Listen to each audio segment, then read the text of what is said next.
Going on, everyone? We're back for we're here for our first episode of Beyond the Cage. It is an extension of Beyond the Bench.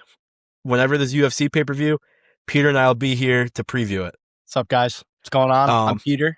Nice to yeah, meet you. I've only yeah, been behind the camera before, so yeah. He was behind the camera in our beach episode a couple weeks ago. Um, and the and live and the basement live. oh yes, and the basement one, yes. I hope you forgot about that. And this week is the first week of UFC on Paramount Plus. Huge. They're starting earlier now. What do you think about that, honestly? I I actually don't. love it. It means I can actually start watching the fight at a reasonable time and not go to bed at 2:30 in the morning because Yep. I'm mad after Yeah. my favorite fighter is dead on Yeah. the floor. I won't still be at Buffalo Wild Wings at 1:45, which has happened before. Yeah. Has happened before. Let's get into UFC Yeah. 324. This There's is a there's been some huge changes card. to the card. There's been some changes to the card. Changes cards. We can get right into that. Yeah, let's do it. Let's go huge. We're gonna start with the cancellations. Mhm. So huge fight got canceled. As some of you may know, Kayla Harrison versus Amanda Nunes got canceled. The 19-1 women's bantamweight champ Kayla Harrison had to have neck surgery in New York a couple weeks ago. Canceling the very big fight against the 23-5 Amanda Nunes. Now, basically, the injury is about a bum neck. So basically, meaning it's been something that she's been dealing with for the last 5 years or some shit. Can I say that? Yeah, you're good. You're good. Okay, my fault, guys. This is a punch kick kind of podcast now, but basically she had this giant fat deposit on the back of her neck back here, and it was just causing a lot of discomfort and pain for her, so it was kind of hard for her a little bit with training and actual fights, but obviously she's been the champ, so she can do that. Right. But it was time to get rid of that, right? So although that it's already been said that this fight is going to get rescheduled, both fighters were very excited for this. I was very excited for this. I was excited for this. Dog fight. A dog fight. Now, I was so excited. So I believe the time she's going to be out is about 6 months. Mm-hmm. So one of the biggest things I'd like to talk about is, how do you feel if there was an interim belt in there? It would actually drive me crazy personally. I don't think it's necessary. It's not. 6 months. This fight's gonna happen in 6, 7, 8 months. Who knows? Yeah. But I think there's enough. There's no need for it. It's not like they're gonna be missing out because it's not like a pay-per-view is gonna be bad because they're missing out on this one title. I agree. This is already an insane card. Just because we're losing this fight, I think we're still gonna be okay. Mm-hmm. I also see no point of an interim belt. Nunes hasn't fought since June of 2023. It's been a while. She just practically came out of retirement, and her last fight was Irene Aldana, and it wasn't it was a good fight, but she walked that. So yeah, we'll be looking forward to that fight. It'll come back. Oh, I'm excited for it. Just keep your eyes open for that. Kayla Harrison, she's always going to be a unit. She's always going to be a crazy person to mess with. So yeah. Of Impractical Joker's fame, by the way. Of Impractical Joker's fame. She did throw her in a pool. So yes, she did.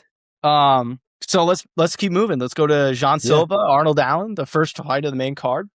Yeah, so I think that a lot of people are going to say the same thing. I think Jean Silva's going to win.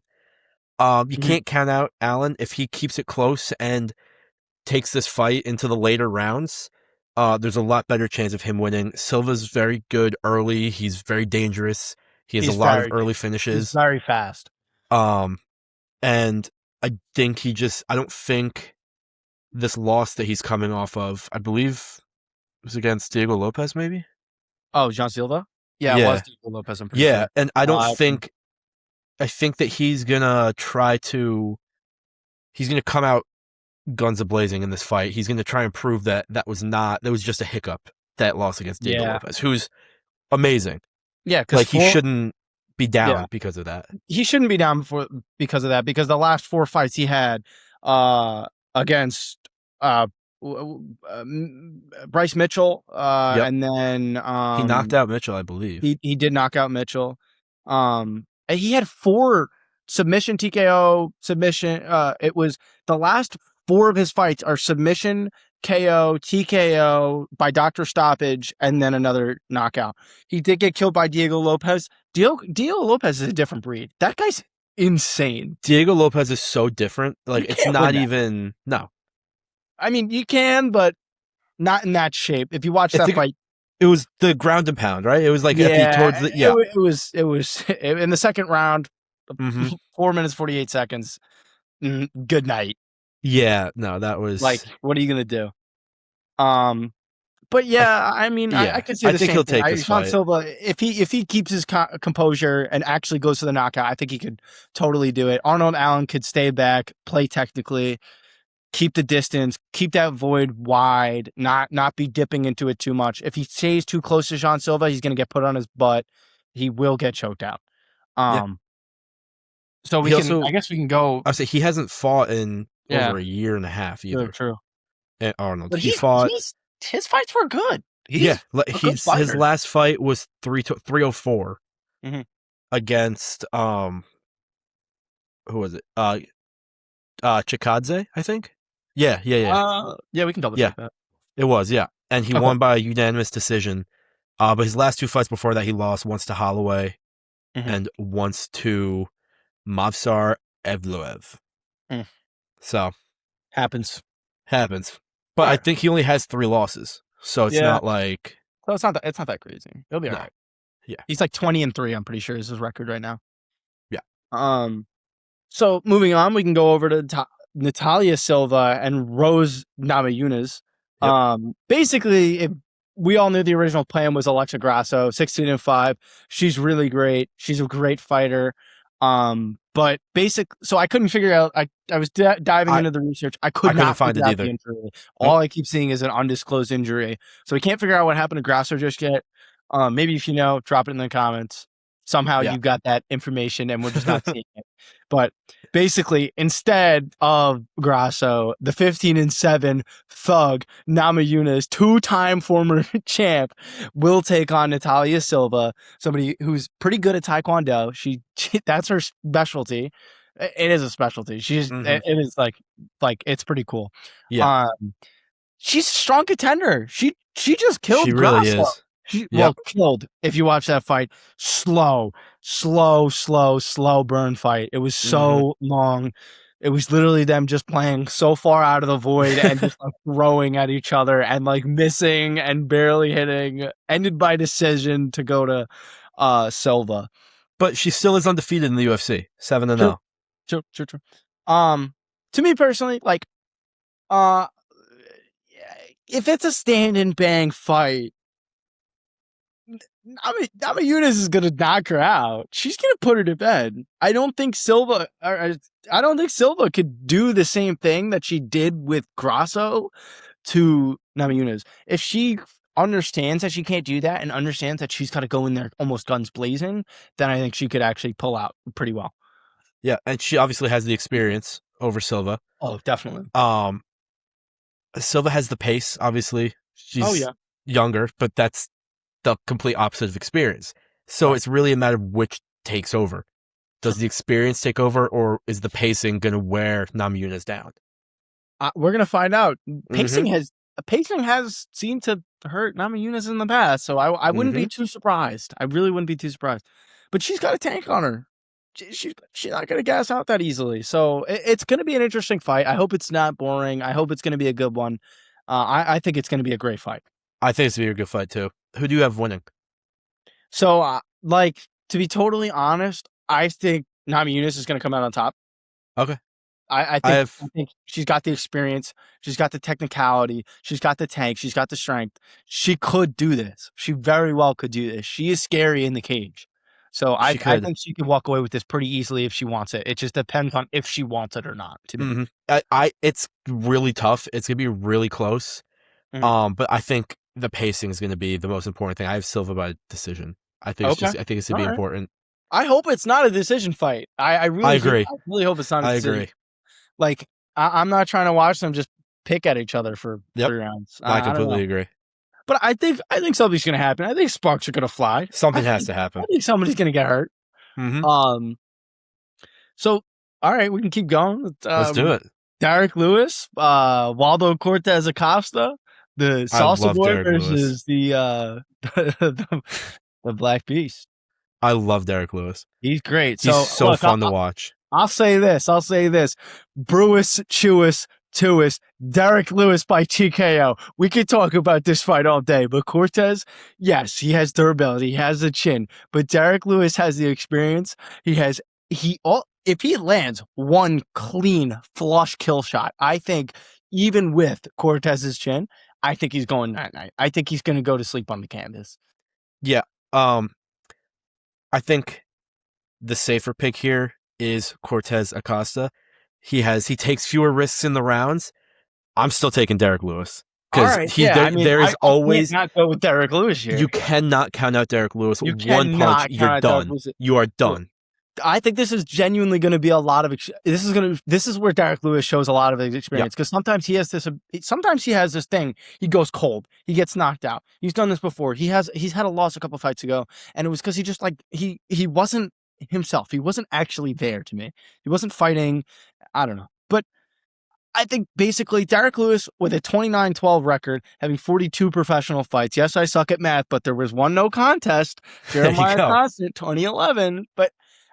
I think that Derek Lewis could do a great job here. I think he could pull out his normal antics. I think he could really throw his kill shots in there. I think he could eat his punches. I think that Derek Lewis pulls out on top. Yeah. So both of these guys have been. So Cortez Acosta this is his 6th fight in the last year, basically. He had 5 in 2025. Now this one. They've both been finishing fights in the first round lately. The big guys, they shoot kills. So there's going to be fireworks. There will be fireworks. There's going to be some fireworks. There's going to be some big fireworks. There's going to be some mortar. Salsa Boy, he won by decision over Sergey Spivak earlier this year, who did beat Derek Lewis by submission. So he has that over him, but he does that over him. But I think it's the one punch power that Derek Lewis has. That one punch power. I think Derek Lewis has. I think he does have that. It's not an I think. I know Derek Lewis has that one punch power, and when he hits that one punch flush, to me, I think Waldo could go down like that. I mean, I think with his chin, maybe he could eat it, and maybe he could take 1 or 2 or 3. I still think Derek Lewis is going to be able to land those, and I think he's going to be able to land them cleanly. Yeah, I don't think that. Yeah, Waldo Cortez is not a very technical fighter. He's not.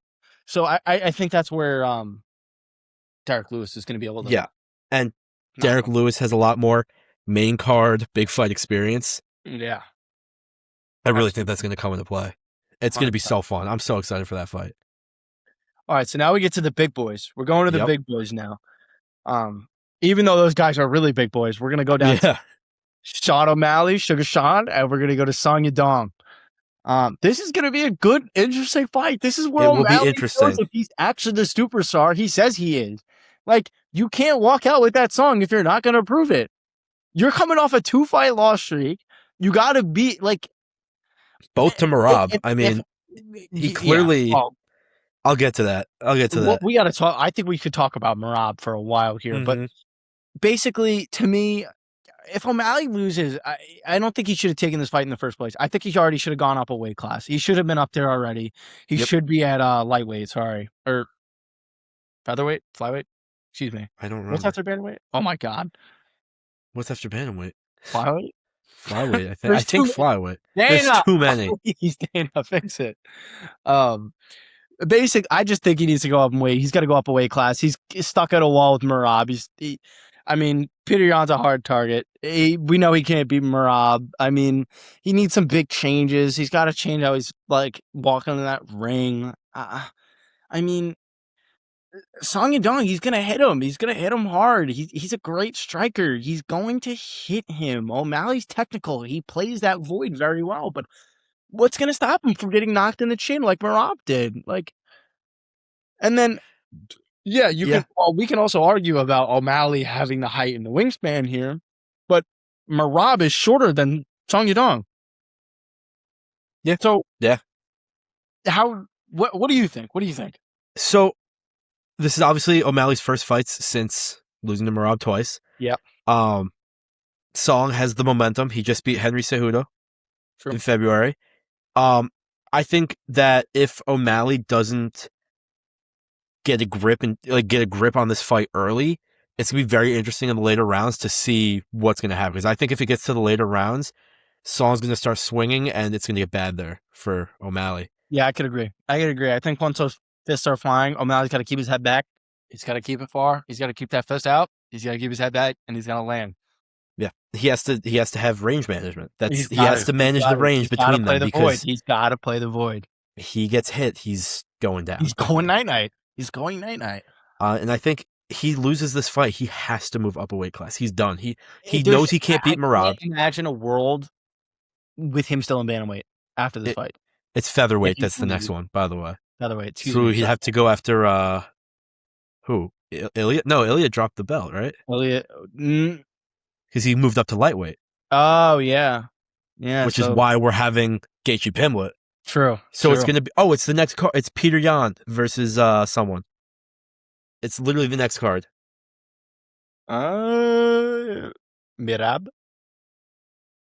No. UFC 325. No. What am I missing? I swear Peter Yan's fighting soon. He's got to be. What are we missing here? Holloway Oliveira. I knew we were getting that. Wait, that's lightweight. Yeah, Holloway Oliveira. Yeah, Holloway Oliveira. So that's the next lightweight. Okay. All right. Which I love Holloway. That's, you know that, Pete. Yeah, I'm a big Max Holloway fan as well. I think he's awesome. He's one of my favorite fighters. And then we're getting in another lightweight fight. We're getting Dan Hooker versus Benoit Saint Denis at 325. That's gonna be fire. 325. We'll do that video next week. 325. Yeah, we'll talk. Well, you know who else is in 325 that I already know off the top of my head? Volkan Lopez. Volk and Lopez. That's going to be a dog fight. I'm so excited for that fight. We were talking about this before we started recording. Taliesin Teixeira, that's his next fight. True. Trolling Nick. Yeah. Faizaev versus Rufi as well. Ruffy. Okay. I don't know how to say that. We'll figure that out. 325 looks good. Yeah, 325 is a good card. 325 looks really good. But I think O'Malley needs to move up. I agree. He's got to go up. He can't stay here too much longer. No. I feel like he can understand at this point that there's not much left for him to do there. He's already made the belt once. And I just don't think there's going to be much left for him to mess around with. But we have a special guest. Oh, Whiskey! Hey, buddy! A very special guest. Hey, buddy! Tango. He wanted to see what's up. And we're going to talk about the Justin Gaethje, Paddy the Baddy. So I want to say real quick, if O'Malley does move up to featherweight, that belt's either going to be on Volk or Lopez. Okay. So that would be interesting. That's going to be an interesting fight. That would be interesting. But I'm excited for this main event. Check that out. I'm excited for this main event. I'm so excited for this main event. Gaethje's one of my favorite fighters. Personally, Gaethje is one of my favorite fighters of all time. I think he's got everything he needs to knock Paddy out. Look, don't get me wrong, Paddy the Baddy. He's a good fighter. He's not bad. I think he's a little bit cocky. I know he does have the proof. He's proven himself. He really does show that he is not an idiot. He is not all talk. He is biting back. So there is a chance Paddy walks away with this. Me personally, I don't see that. No. I see Gaethje actually just beating him to smithereens. I think it's going to go maybe to the third round. I think it's going to go maybe to the third round. Does he agree? I think Whiskey's agreeing that it's only I think he agrees. You agree? Do you agree? I don't know. I think people are actually going to go 3 rounds. I think Gaethje's going to knock him right out, clean in the chin. Gaethje likes pain. Like Gaethje's went head to head with the greatest fighters in UFC. Like, how are you going to tell me that Paddy's really going to He's not. Paddy can't walk all over Gaethje here. Gaethje has the world to walk all over Paddy. It's just who's more prepared. It's Paddy's going to have to. He's going to have to grapple. It's going to be messy because you cannot keep Gaethje down.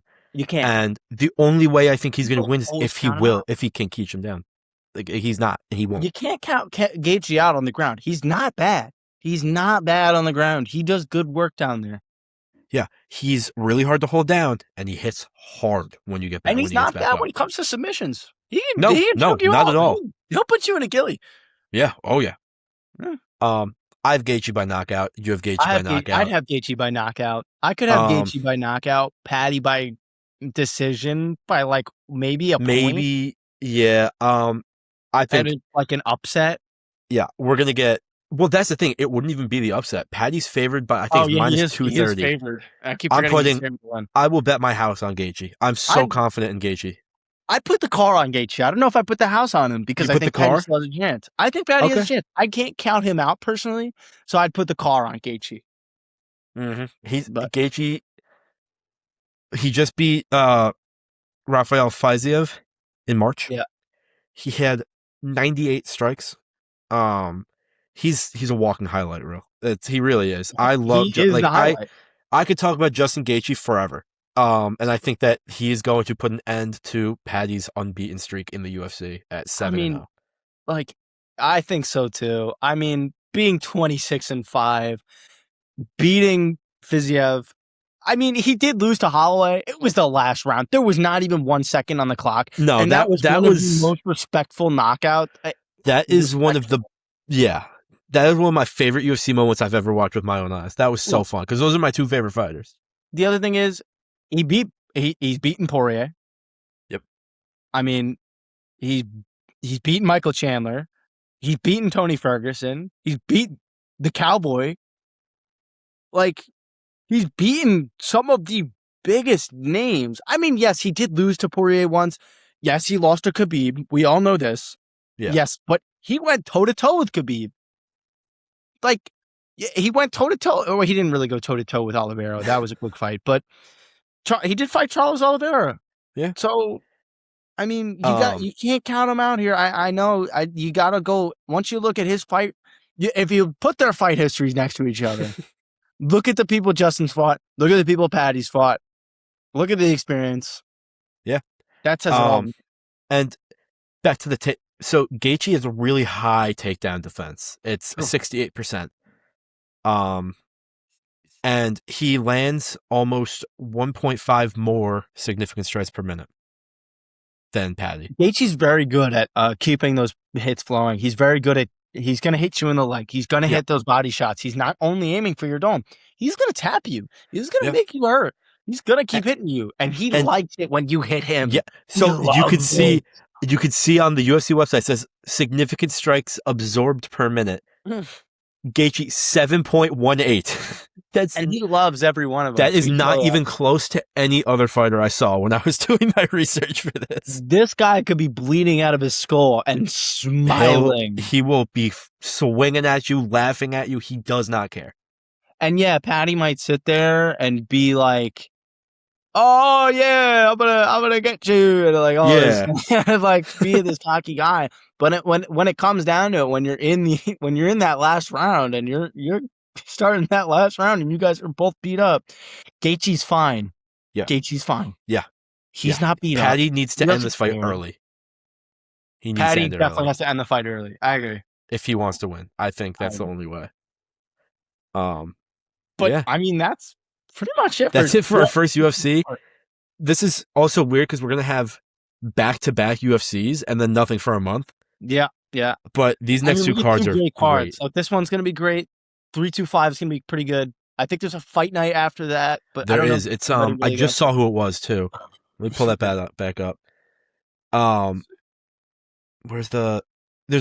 Sean Strickland's fighting on one of the fight nights against Anthony Hernandez. I miss Sean Strickland. He's one of my favorite fighters, to be totally honest. Dan Iggy's fighting on that same fight night. Okay. Mario Batista. Some fights to look forward to. Brandon Moreno's later on. Vinicius Oliveira. He's 23-3. And then after that, I forgot about Brandon Moreno. We get to see Holloway hit up Charles Oliveira. We get Moicano versus Brian Ortega. No, that's a good card too.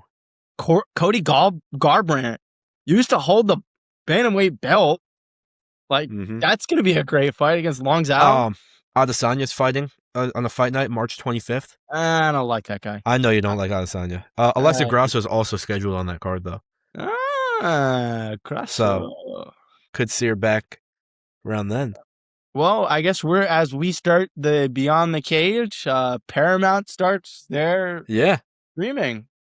yeah, I'm excited for that. Can't wait. I'm so excited. I'm excited for 324 and the future of UFC with Paramount. Mm-hmm. I think this is great news. I think it is too. I was excited when they announced it. All right. Me too. I think that's it. Thank you everybody for watching, and we'll Thanks, be back fellas. next week with a new UFC video. Love you, fellas.